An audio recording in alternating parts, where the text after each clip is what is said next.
CAG report को लेकर BJP का आम आदमी पार्टी पर हमला जारी है। बीजेपी ने आरोप लगाया है कि सत्ता से हटने के बाद आम आदमी पार्टी के नेता बेरोजगार हो चुके हैं और इसलिए अब उन्होंने मनगढ़ंत मुद्दे बनाकर प्रदर्शन करने का रोजगार खोज लिया है।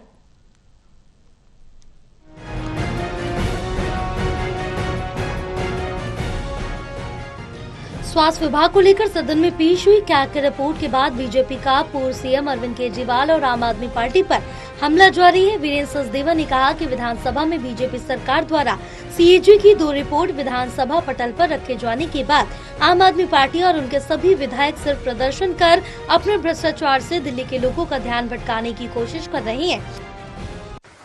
ये थी कि वो अपने भ्रष्टाचार, अपनी चोरी को छुपाना चाहते थे। और जैसा हमने चुनाव में वादा किया था कि दिल्ली की जनता को कि हम विधानसभा के पहले सत्र में हमारी सरकार सीएजी की रिपोर्ट विधानसभा पटल पर रखी थी और 2 सीएजी रिपोर्ट अब तक विधानसभा पटल पर आ चुकी हैं।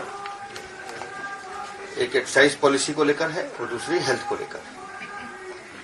जो सीएजी रिपोर्ट में जो चीजें मेंशन है कि किस तरह से जानबूझकर नीति को बदला गया, जानबूझकर पैसे कमाने की रास्ते ढूंढे गए, जानबूझकर जितने भी ब्रांड्स हैं उनको पार्टिसिपेट नहीं करने दिया और जानबूझकर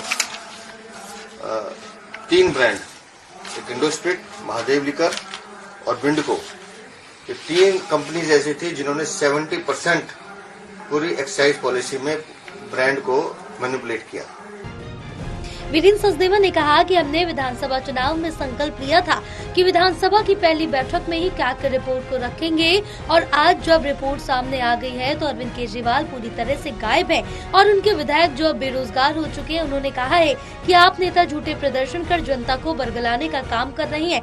उन्होंने कहा कि आज भी जनता उनसे पूछना चाहती है कि आखिर आबकारी नीति को क्यों वापस लिया।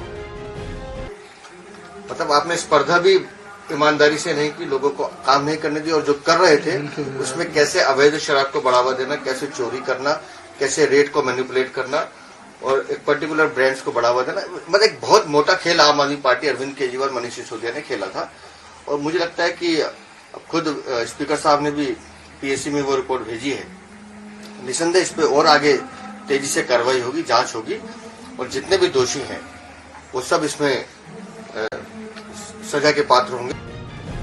दिल्ली बीजेपी अध्यक्ष वीरेंद्र सचदेवा ने कहा कि अफसोस इस बात का है कि सरकार जनता को सुविधा प्रदान करने के बजाय सिर्फ भ्रष्टाचार करने में लगी रही। Pranay Sharma, total TV news, Delhi.